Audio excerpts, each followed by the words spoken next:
What's going on, everybody? Welcome to another Angle of Pursuit podcast, your fantasy football home over at fakepigskin.com. I'm your host, Kyle Robert. You can follow me on Twitter at NotoriousKRO.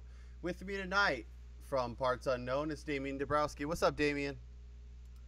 Last full week without football, Kyle. So it's close. It's getting there. Hopefully we get no more ACL tears in the coming week, but you never know. Yeah, we got a lot to jump into.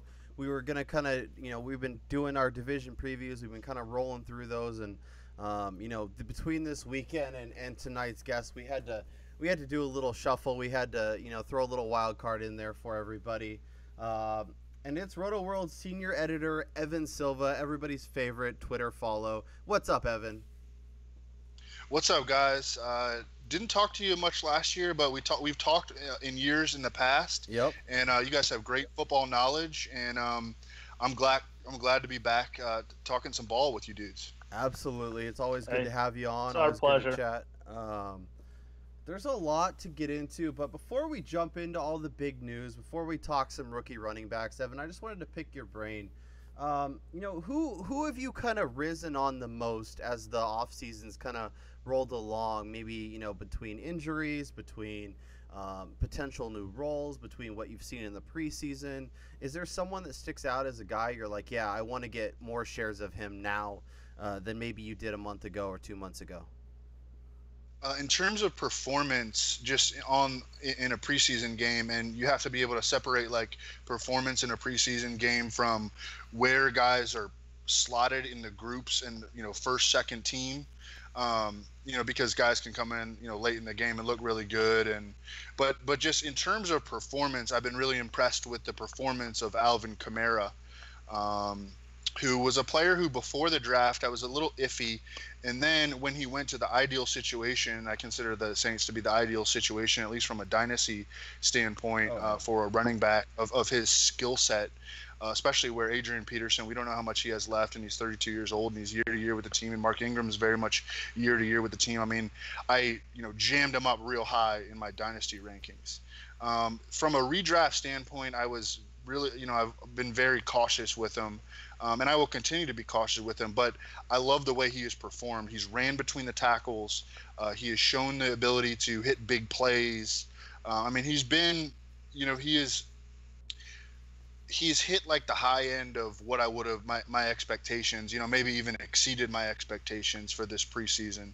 And we really haven't even seen him that much as a pass catcher, which really is his strength. But in terms of just like rankings riser, I think it's got to be Kareem Hunt. He went from a possible lower end committee back to the Chiefs' pretty clear-cut featured runner. And even before the Spencer Ware injury, the Chiefs had shown signs that they wanted to see if Hunt had it in him to be the main guy. They put Ware in for a really brief cameo in their second preseason game, and they pulled him out quickly, and they worked Kareem Hunt hard. Yeah. They gave him a ton of pass blocking chances. They proactively sprung him into space on screen passes and circle routes out of the backfield, and they banged him between the tackles, and they gave him touches in scoring position. So even before Spencer Ware went down, I think the Chiefs were looking at Hunt as a guy who at worst was going to be an every week contributor and maybe had a shot to become an offensive centerpiece. And so Kareem Hunt has gone from a middle round, maybe eighth round, if you really wanted to get aggressive a couple weeks ago, a middle eighth round, ninth round dart to a guy who shouldn't be getting out of the fourth or fifth rounds of any draft at this point. And even if you took Kareem Hunt in the third round, I certainly wouldn't call it a bad pick. No, I 100% with you. Like we did a draft over the weekend. He went in the early fourth, I think third, fourth round range. I was kind of tweaking some projections and looking kind of what my expectations are for this upcoming season. And I was looking, I was like, man, this guy has top 10, top 15 type upside. Obviously is a guy that I would love to kind of grab in that third, fourth round, especially if I start receiver heavy. Like I'd be fine with him as one of my wild cards, one of my dart throws. And he could easily be. Andy Reid is just a producer of elite fantasy running backs, and Kareem Hunt has all the skills to be a true three-down guy. So I love that call quite a bit. Damian, did you have any thoughts on Kareem Hunt and then who is your kind of biggest riser as of late?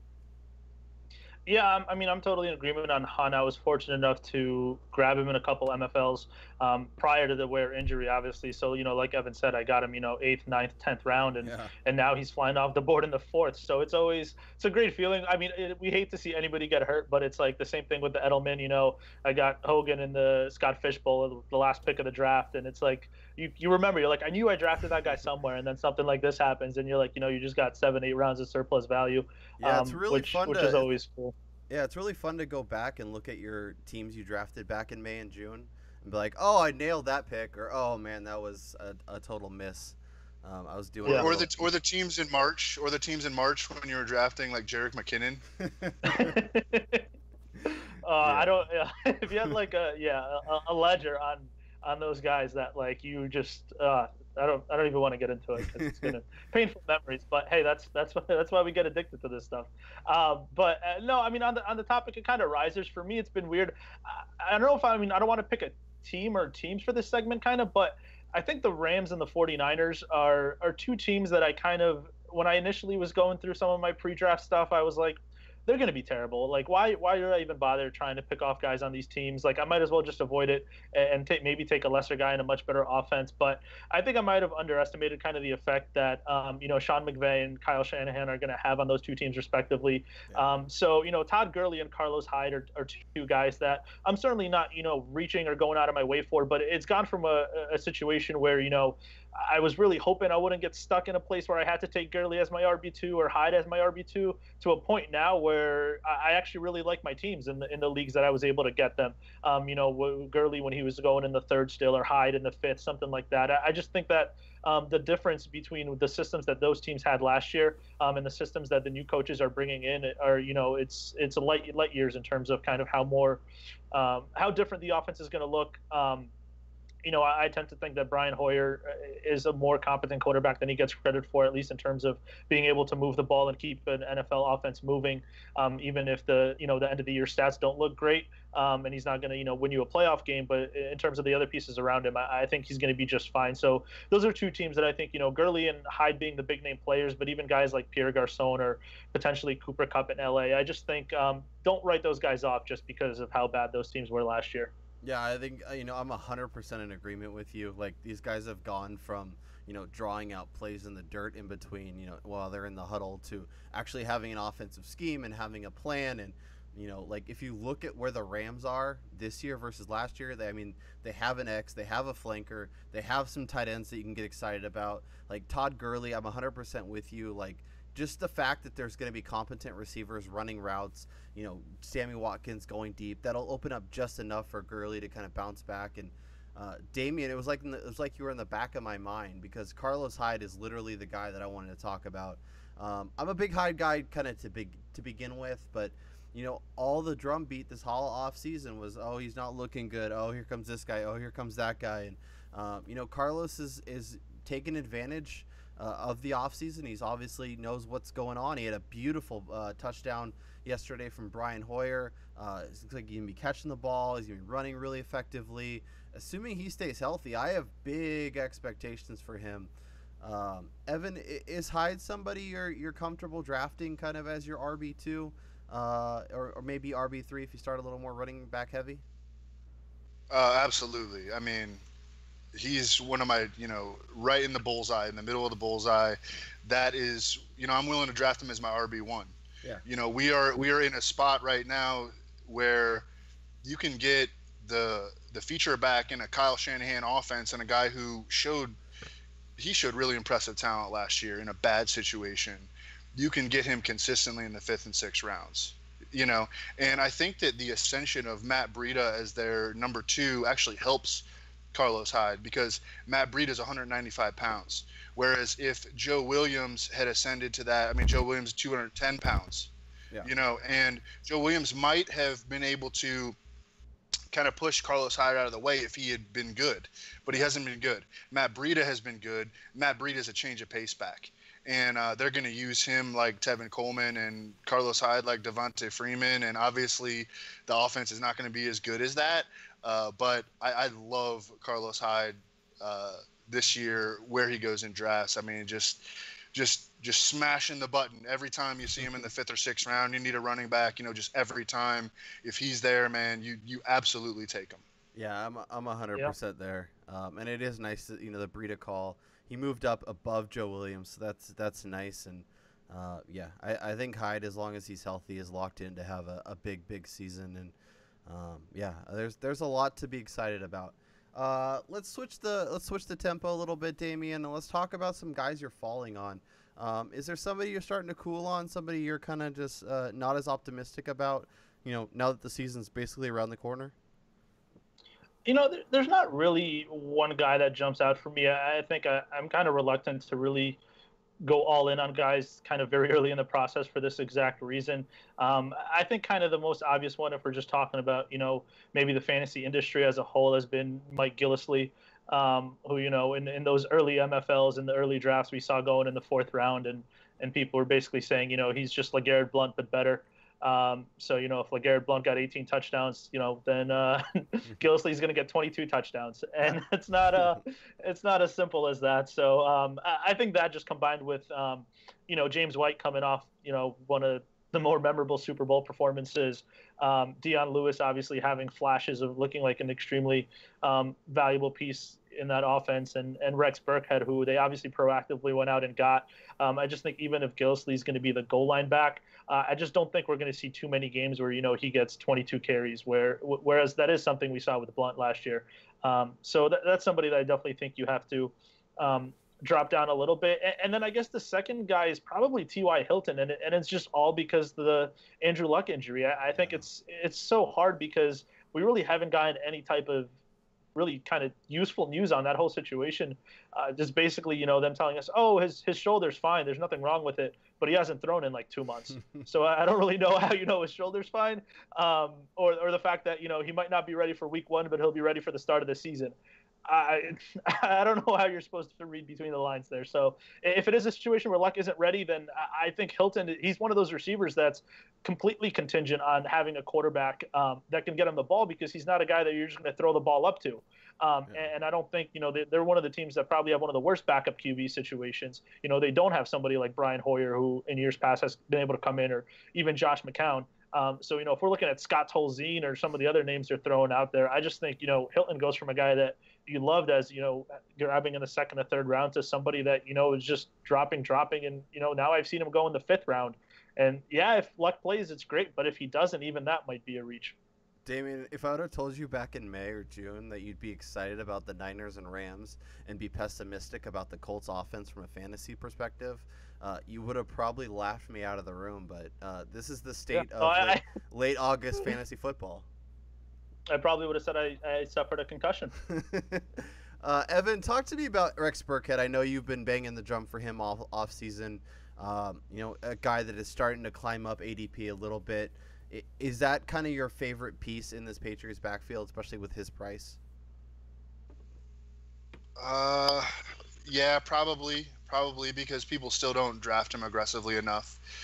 He's just better than Mike Gillislee at football. I mean, he is just as good of an interior runner.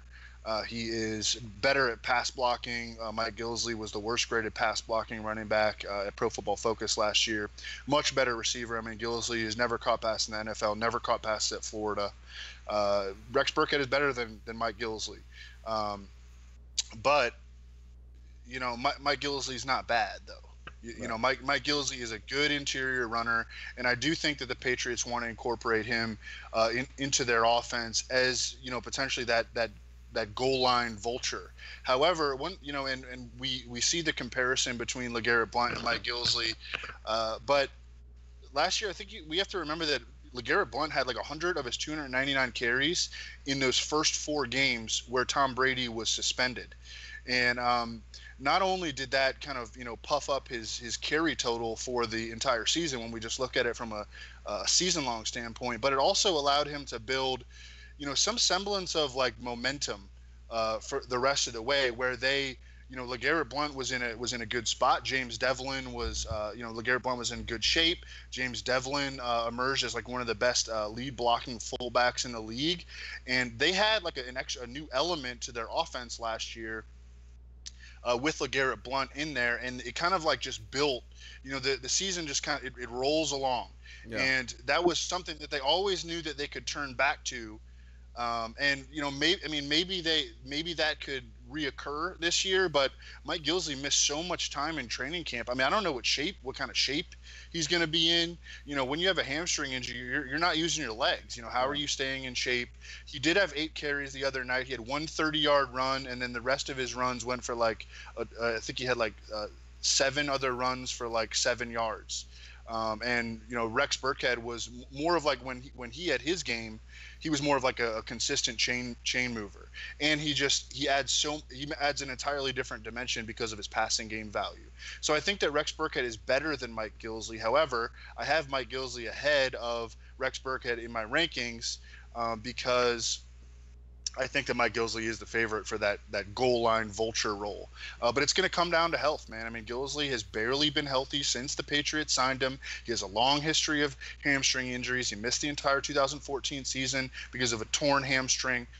So it's just going to be a little bit tough heading into week 1. But I think that eventually we're going to get a pretty decent grip on who has what roles in this backfield. I know people just get terrified by this backfield, but it's really a backfield that you do want to throw middle and late round darts at because it has so much upside. And if you hit on one of those guys, he's a league winner.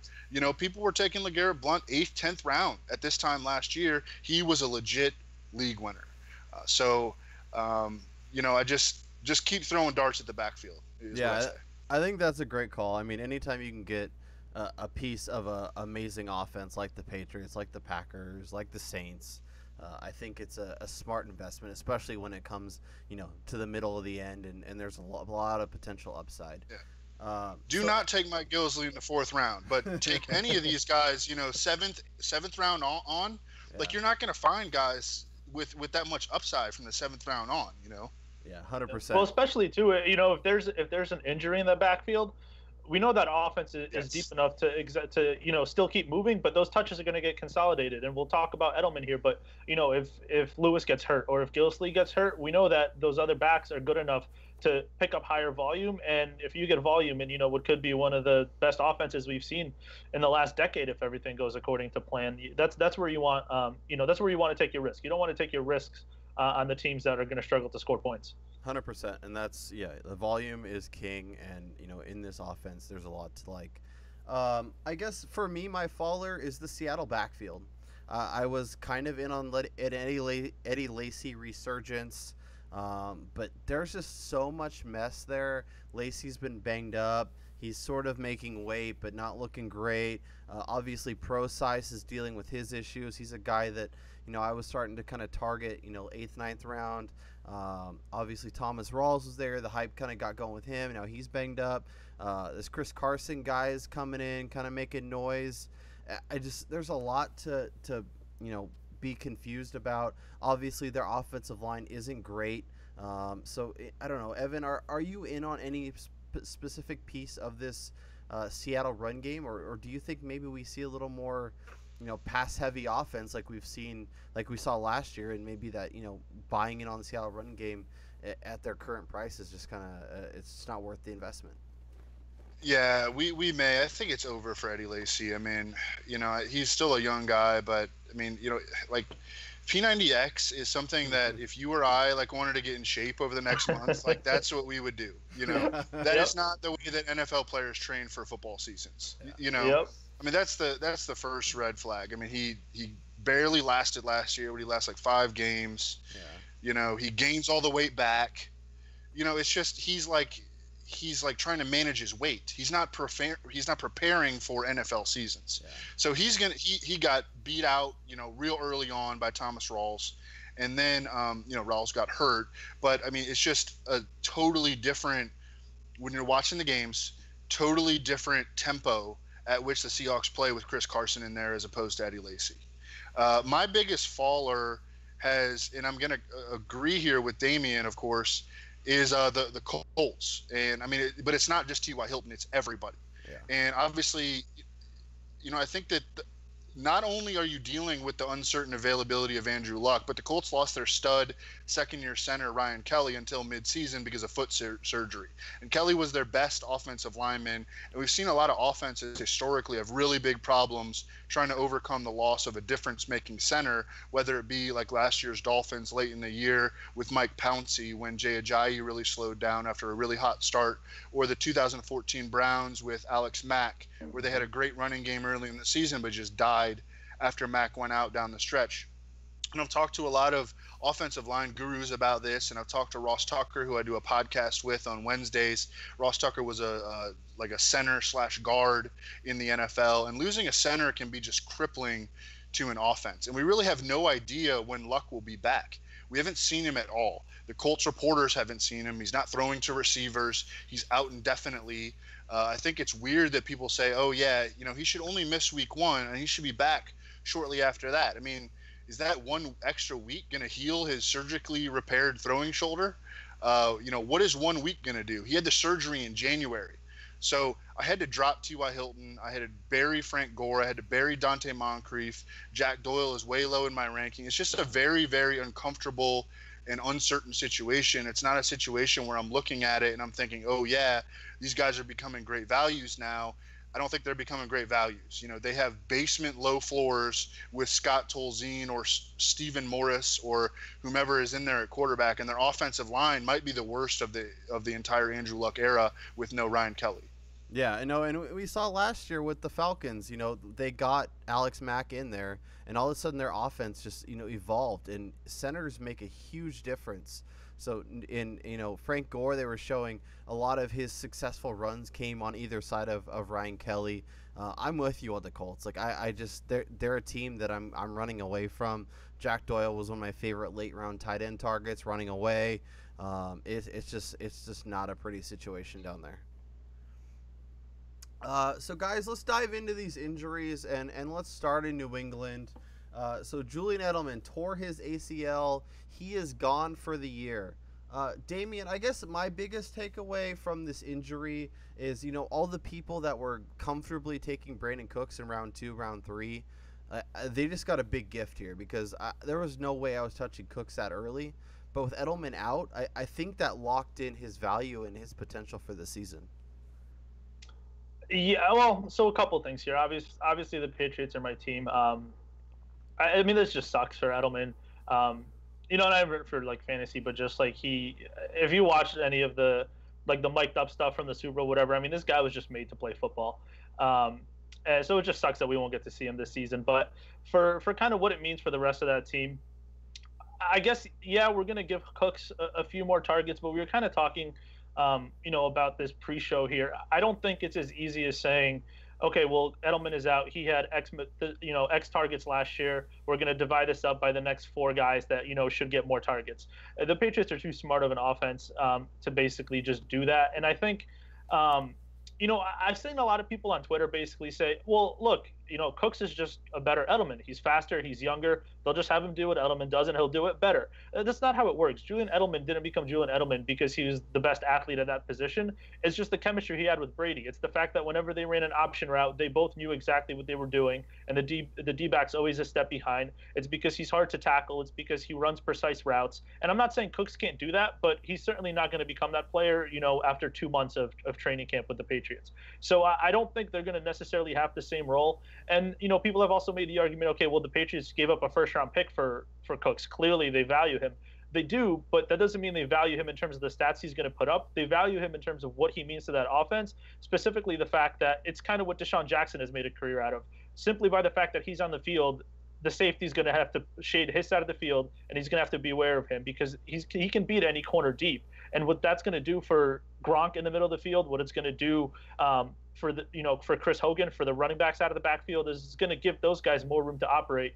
And the Patriots don't care who's getting those targets or who's getting those points. They just want to take the most efficient option on each play. And that's what Cooks gives them. So I don't think all of a sudden, he's getting an extra 300, 400 yards because Edelman's out. I just think that his value to this offense is going to be in the way defenses have to scheme against him.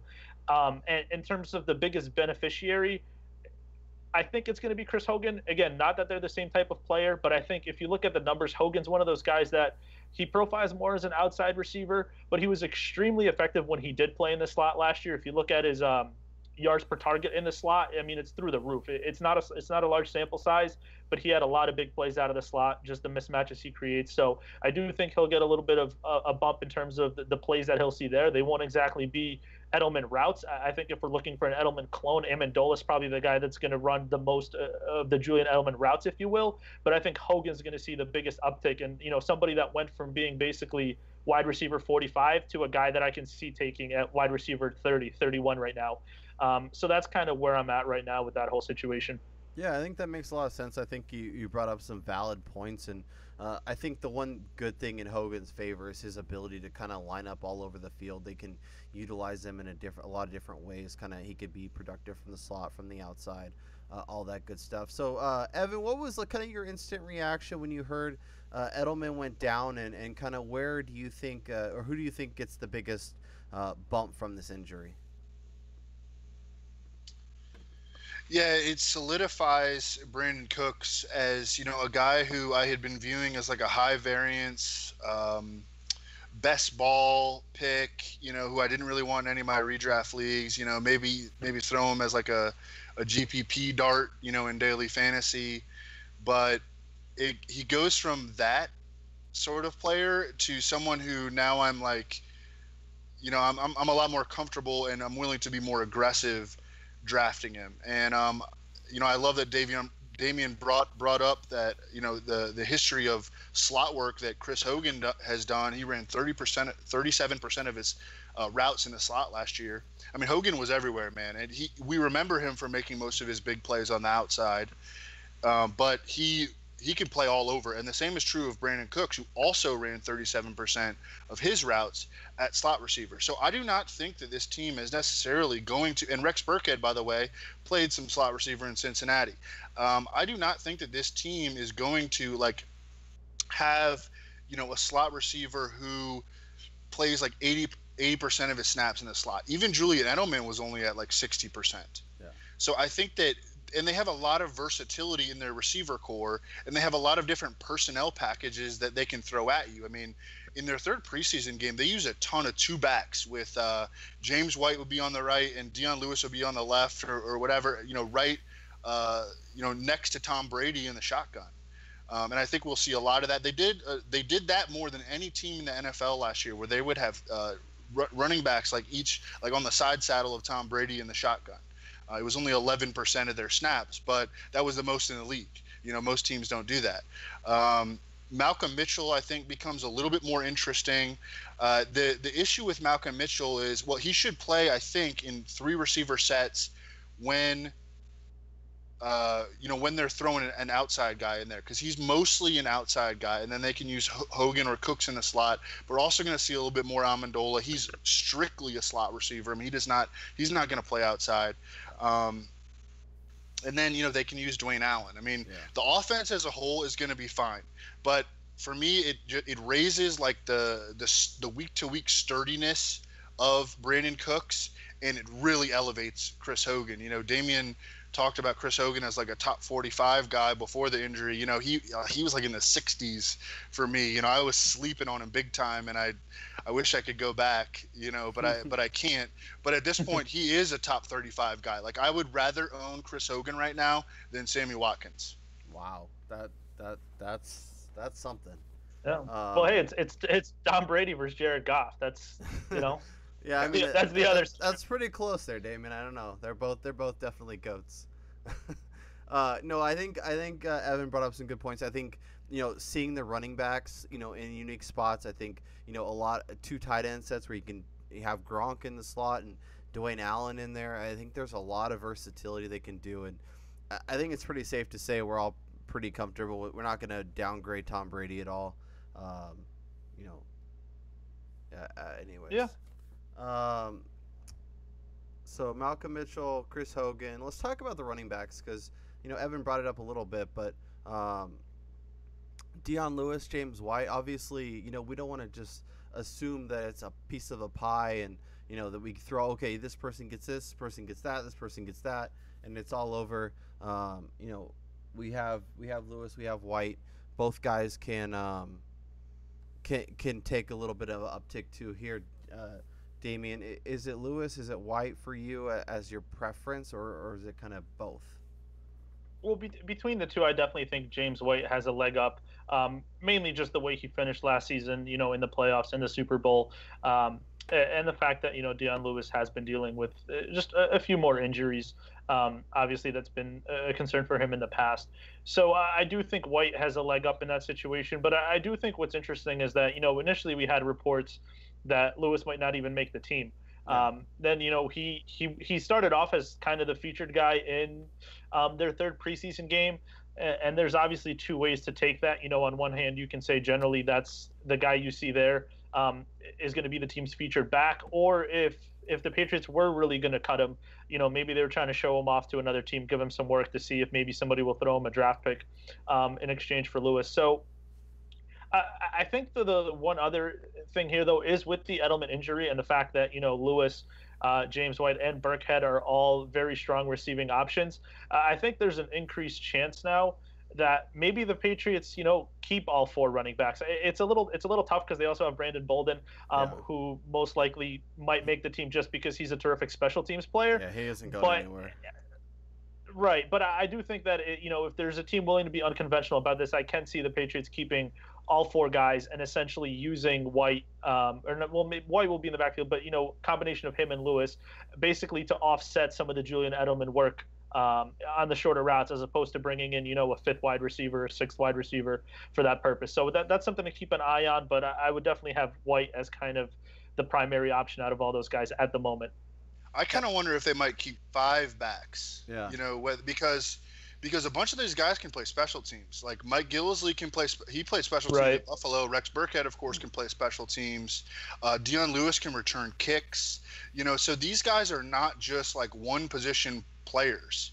They can serve multiple roles and save roster spots at other positions. Maybe they'll only keep 3 defensive ends. By the way, their defensive end situation looks gnarly. No, that's the Ely news. I mean. Yeah, and Dietrich Wise missed a bunch of time with the concussion, and Ninkovich retired. Like their pass rush is an issue. Maybe that will lead to more points being scored by the opponents, and then that will help us out in fantasy. But I wonder if they might keep 5, because I think that Dion Lewis, Rex Burkhead, and Mike Gillislee, and James White, I mean, all those guys have so much value, and 3 of them play special teams. And then they've got DJ Foster and Brandon Bolden. Yeah. Brandon Bolden is just a special teamer, but and then DJ Foster, he can serve in multiple roles as well. So we'll see. I think it's very interesting, like how many running backs are they actually going to keep?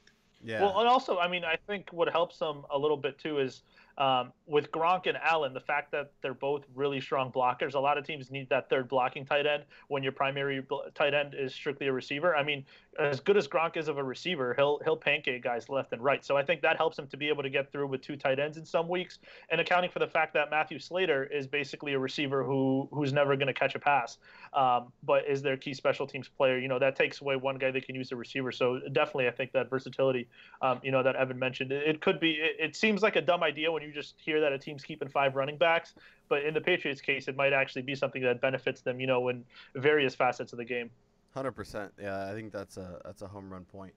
Let's talk Cameron Meredith and the Chicago Bears. This is another team that is approaching the don't draft anyone, even Jordan Howard level for me. Cam Meredith tore his ACL. He's done for the year. Kendall Wright, Marcus Wheaton, Zach Miller. Like, Evan, are you targeting any of these pass catchers?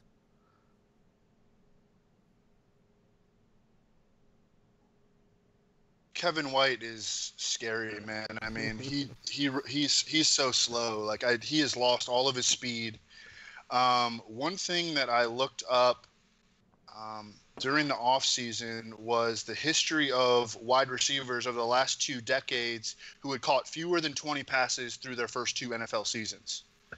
And that list is Yatil Green, R.J. Soward, A.J. Jenkins, Rashawn Woods, Marcus Nash, and Kevin White. So that is really, really ugly company. That is not a list you want to be on. Do we have confirmation that those guys actually played in the NFL? At least some of them. Those are fake. Those are fake names from like college football where they import them into your Madden roster. They're just like made up names. They were all pretty much just like instant busts. They were first round receivers. I don't know if I clarified that, but there have been 6 first round receivers over the last 2 decades who caught fewer than 20 passes through their first 2 NFL seasons, and every single one was a bust. So rough company, but the Bears like have organizational incentive to try to make Kevin White work. Yeah. And we saw that in flashes last year. I mean, he played in 4 games and he averaged 9 targets a game. You know, it would be almost hard for him to not be a wide receiver 3 in fantasy, averaging 9 targets a game, you know, over the course of a season. I mean, it would be almost impossible, you know, even if he had like a 40% catch rate. So are they going to try to force him back into that role? You know, that might not be good for their quarterbacks, but I mean, it's like where someone's going to catch the passes. Yeah. You know, Kendall Wright, though, I think is really interesting because Kendall Wright he's always been a player I thought was good, but he would clash with the coaching staff. I mean, in Tennessee, he had a bunch of different coaching staffs in Tennessee, and it seemed like he had like issues with all of them. I mean, he would, you know, and I mean, he would get hurt sometimes, but I mean, he was a talented player. I mean, as a second-year NFL receiver, he caught over 90 passes and went for over 1,000 yards. That puts him in like elite historical company, you know. And he's still pretty young, and they got him for cheap. And Marcus Wheaton just cannot stay healthy. I mean, he had an appendectomy, he had like finger surgery. And Kendall Wright looks like he could be the man this year in Chicago. Like, I mean, that sounds crazy to say, but I think that there is like a distinct possibility that Kendall Wright could lead this team in receiving. Are you guys taking Kendall Wright or Kevin White, whoever you want, or would you take Robbie Anderson of the Jets? Because I feel like one of those guys, obviously volume is going to be there for them, but they're both on horrible offenses, catching passes from questionable quarterbacks. If you have to pick one, who is it? Well, at least with you know, the Bears receivers, you have the possibility that Mitchell Trubisky is going to get in there. By the way, Mitch Trubisky has looked awesome. Yeah, I mean, everything that they've thrown at him, he has performed really well. At least with that, you have the possibility. I mean, what is the best upside for a Jets receiver is that Josh McCown somehow plays like 10 games this year. With that said, like Robbie Anderson and Kevin White, they're in the same sort of tier for me. And then Kendall Wright, or Robbie Anderson and Kevin White, and then Kendall Wright is like maybe a tier below, but he's still somebody in deeper leagues or in a best ball league that, you know, I would certainly look at, and maybe we will be looking at Kendall Wright in DFS during the season. Yeah, I think that's a good call. The rookie quarterback class, it's definitely interesting. It seemed like everyone thought Deshaun Watson would be the guy and that the other quarterbacks would come along slowly, and it kind of seems to be the opposite. Obviously, Kaiser's going to be your week 1 starter with the Browns. Trubisky's looked great. You know, there's some positive signs coming from this quarterback class. Let's talk about Evan kind of referenced it earlier, but Spencer Ware, he is out for the season, completely torn PCL. You know, we talked about taking Kareem Hunt kind of in that 3rd, 4th round range is you know, pretty nice value, obviously, in an Andy Reid offense. So I want to talk about this kind of class as a whole. Evan, it feels like I don't really remember a rookie crop this deep, and you know, seems like they're all going pretty comfortably in that, you know, first 4 or 5 rounds. Dalvin Cook, Joe Mixon, Christian McCaffrey, Leonard Fournette, now Kareem Hunt. I guess where do you kind of see this rookie class shaking out, and you know, this value? Like, do you think they're all kind of worthy of going in that range? I think it's sort of like a draft philosophy thing. So I think that based on where so the running back thirst this year is just out of control. I mean, we are seeing Isaiah Crowell, go in like the second round. And look, I like Isaiah Crowell fine, but taking a running back on the Browns in the second round is, that's not something that I would be willing to do. But because of this position scarcity and because of how good running backs were last year, people are just forcing it with running backs. 100%. And they're forcing it with these rookies. There are lots of negatives on Leonard Fournette and Christian McCaffrey and Joe Mixon and even Dalvin Cook. Latavius Murray played a lot in their third preseason game with the ones. But people want running backs. And so these guys are going. And when I say like Kareem Hunt is a fourth-round pick now or a third or fourth-round pick now, that doesn't necessarily mean that I would take him there. But that means that relative to where everyone else is taking all these running backs, that's where he deserves to go. Yeah. I would rather take in the fourth round, I would rather take Larry Fitzgerald than, Joe Mixon, or I guess I would probably take Dalvin Cook over Larry Fitzgerald right now.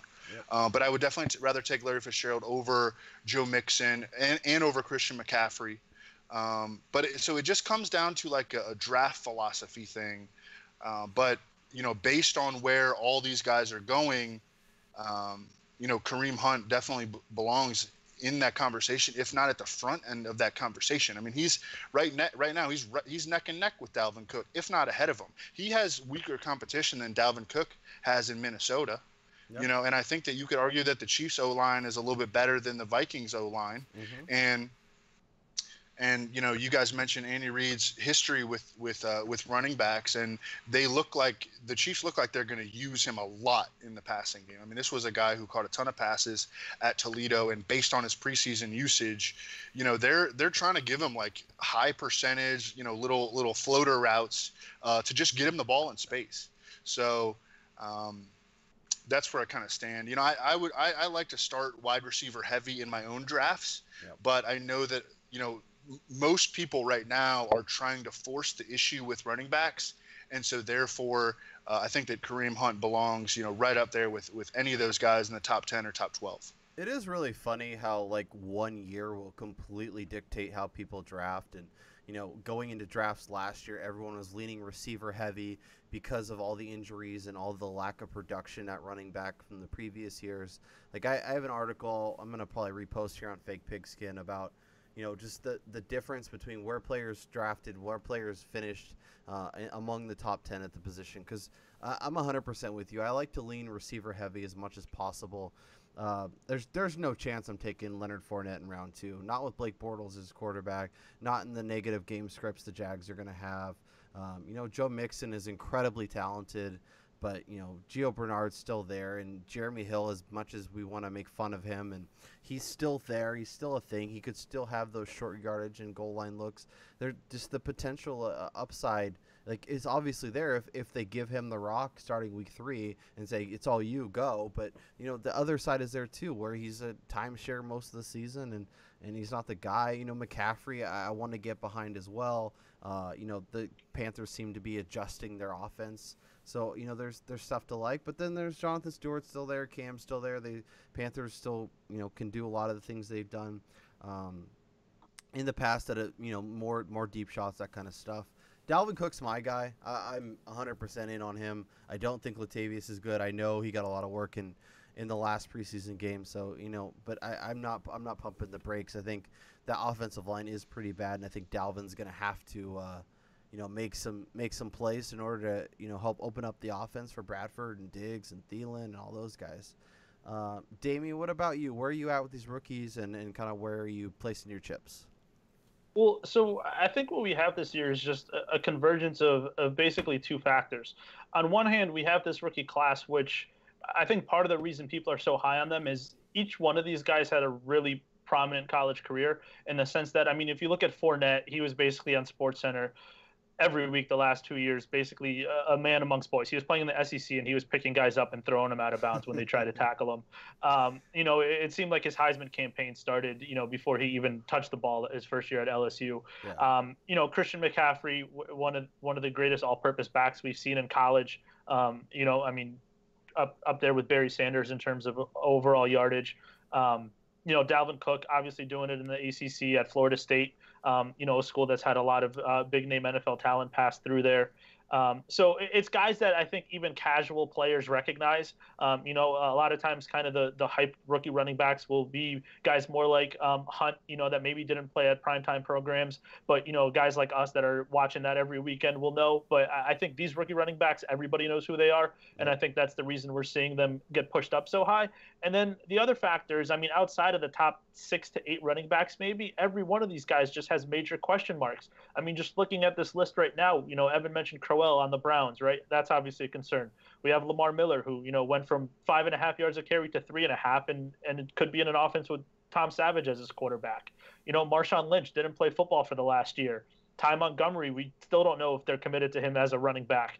Mark Ingram, who I love, but I'm pretty sure he must have slept with Sean Payton's wife, because that guy would rather run a tight end sweep than let Ingram run it in from 3 yards out. So it's just there's so many questions with all of these guys that when you combine it with the hype that these running backs are getting, it makes sense in terms of why it's happening. It doesn't necessarily make sense in trying to explain it as a sound strategy. And the way I'm looking at it is, I don't want to take a guy in the first 4 rounds that I don't think has a viable path to at least 16 touches a game, which I feel like is a major issue with McCaffrey and with Joe Mixon. I love McCaffrey, but I don't think the Panthers are going to change their entire offense. I haven't seen Cam Newton throw a touch pass to a running back possibly ever, and the fact that he's suddenly going to be doing that as a staple of that offense is a little strange to me. So I don't think McCaffrey's going to get there, especially with Stewart still there.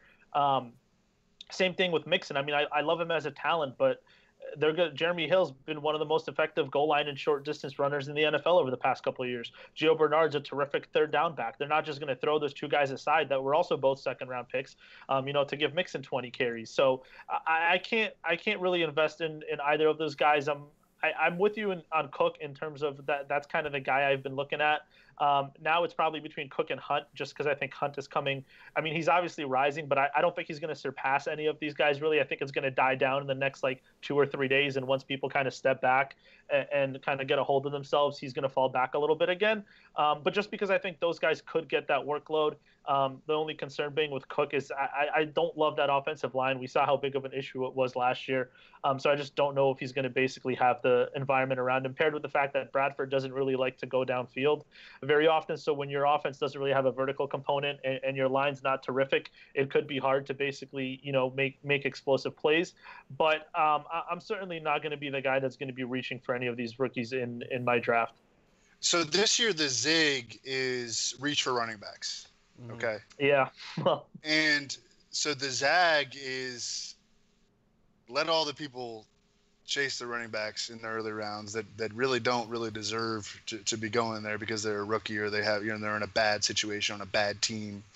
And the zag is to start out, wide receiver in your first 4 with your first 4 picks, or elite tight end and, 4 receivers, whatever.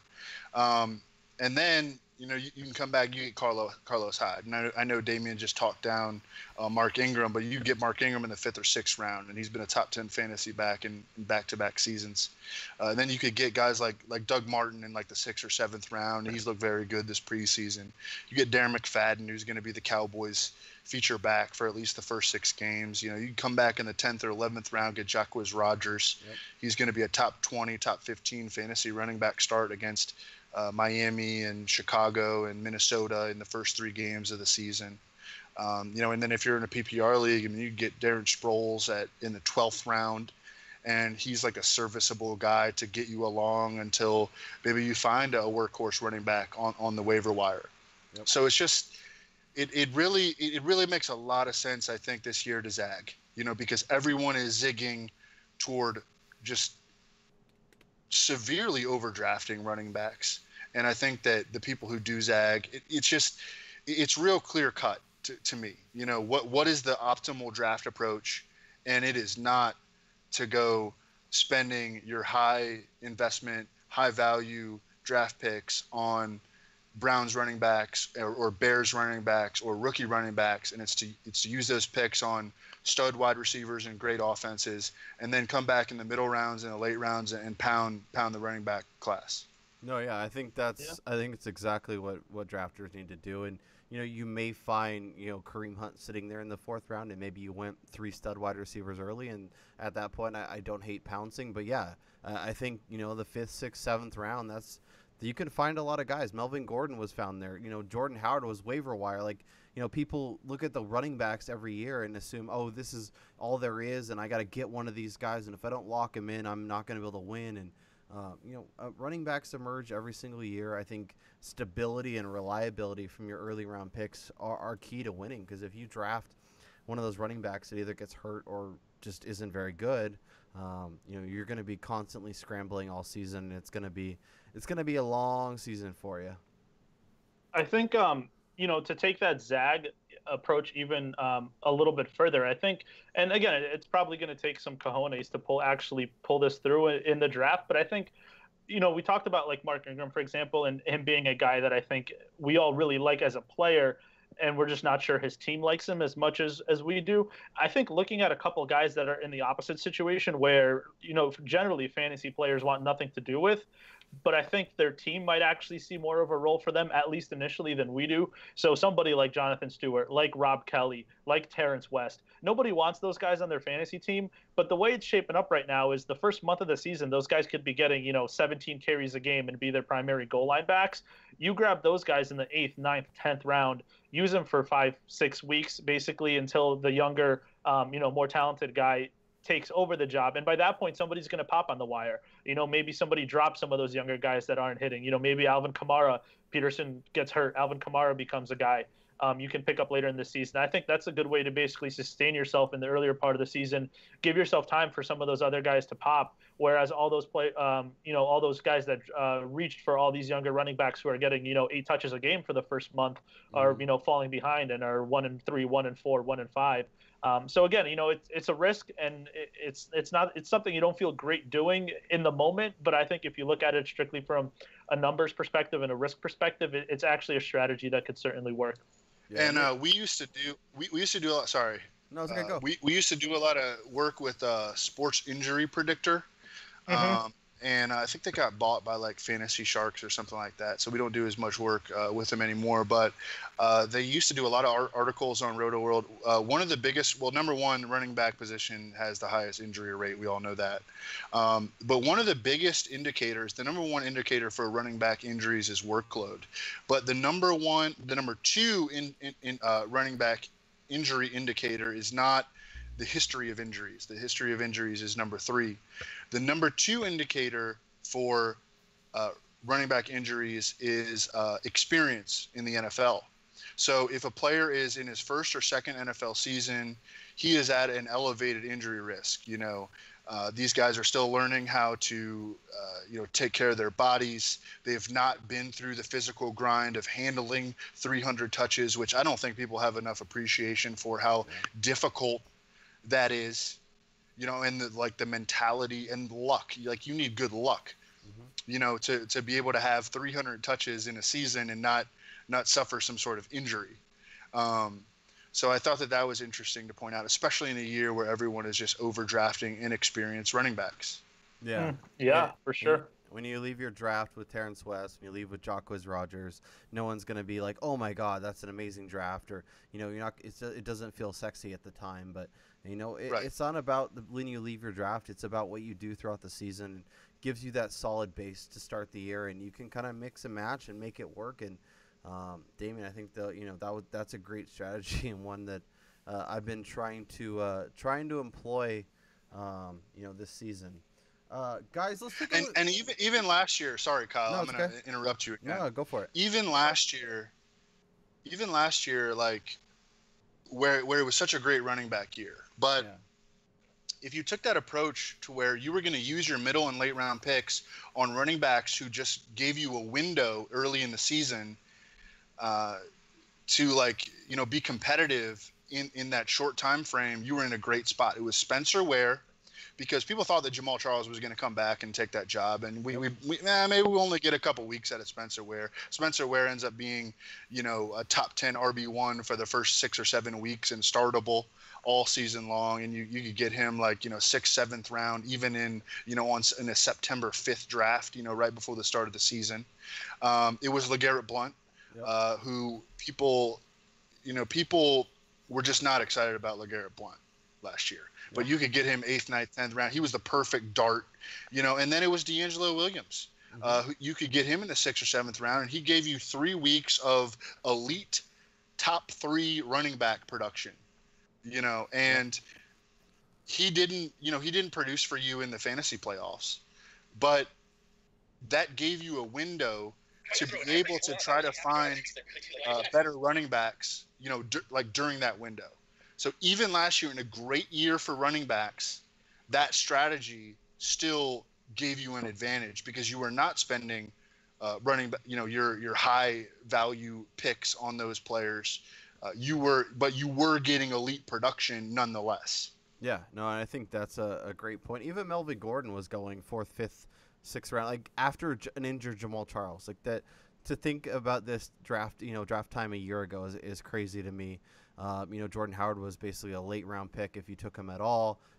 There's a lot, obviously at the end of the year, these running backs look great, but go back and look at where they came off the board and understand that, they're not all first round picks and going crazy to get them, is just not a viable strategy for me.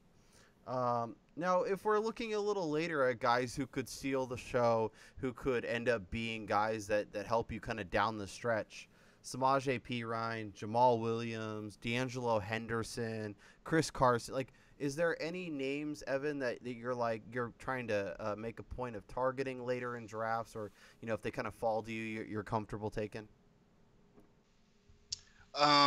Chris Carson, I think, has looked fantastic this year in the preseason, and it's not just like a hype bunny. He's running with the ones. Yeah. He's like, they have enough trust in Chris Carson to put him next to Russell Wilson in a preseason game where he has to pass block a defensive end who's trying to hurt Russell Wilson, and that means a lot. Okay. Yeah. And it also means a lot that Eddie Lacy is a bum at this point. And it also means a lot that Thomas Rawls, like, he can't stay healthy, you know? So Chris, there's like a very much an open window for Chris Carson. And he's a guy that I would be willing to reach, 2-3 rounds above his ADP to grab. I mean, I'm still not, I'm not going to take him in like the 8th or 9th round. But when we start to get in the double digits, that's the type of RB that I'm looking at. And he's also a guy that, hey, by week 3, I may drop Chris Carson. Yeah. But I'm okay with that, because this guy has it very much within his range of outcomes to be the Seahawks lead back this year. And I think the Seahawks offense is going to wreck this season. I love their schedule. There's a lot of positive regression in Russell Wilson from a statistical standpoint. Hit his lowest career low touchdown rate last season. He had career low rushing stats because of the knee and the ankle injuries. So huge fan of Chris Carson as a double-digit round flyer. I think the preseason is great for rookie running backs to kind of see, when they're on the field, are they out there with the first team? Are they out there in pass blocking situations? Because that's what's going to keep them on the field all season long. If you're looking at running backs that are struggling in pass blocking, they're having issues knowing where to go, that's a thing. Like Dalvin Cook made some nice blocks for Bradford.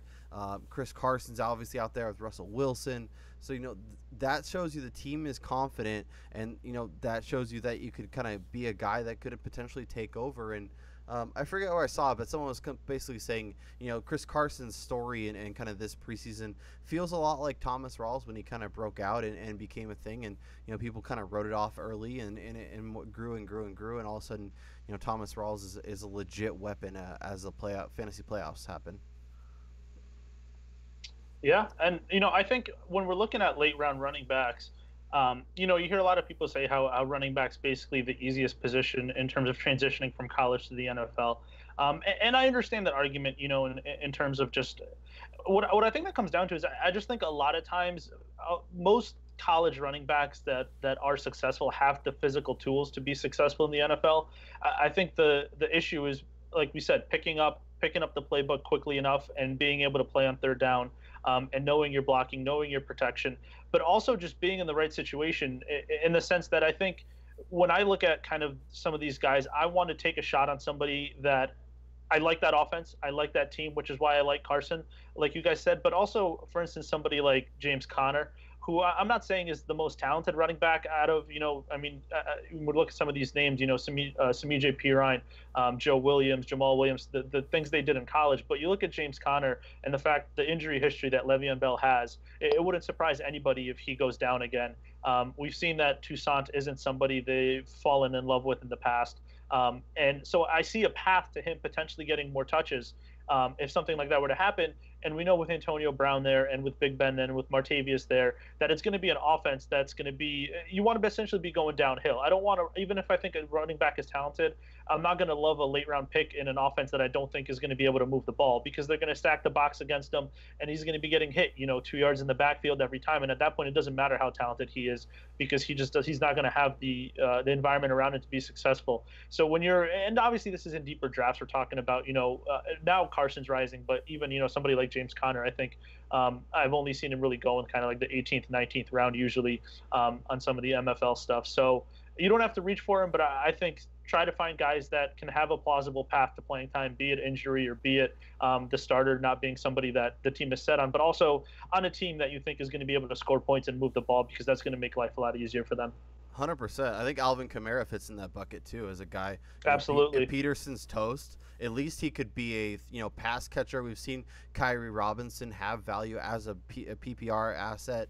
Then all of a sudden, Adrian doesn't look very good, and then Sean Payton's mad at Mark Ingram again, and all of a sudden Alvin Kamara is your feature back on a Saints offense that's going to be moving the ball and having a ton of chances to score. So I think that's a great point there, Damien. Okay. Well, anything else before we get out of here, guys? I think we hit on a lot of good stuff, got a lot of names, got a lot of info. Evan, thank you so much for joining us. It was a lot of fun chatting. Yeah. Obviously, check out all of Evan's great work over Roto World. Check out his podcast with Ross Tucker. I'm sure everyone's already following him on Twitter, all that good stuff. Damien, before we get out of here, we got to thank our sponsored draft. Head over to playdraft.com/fakepigskin.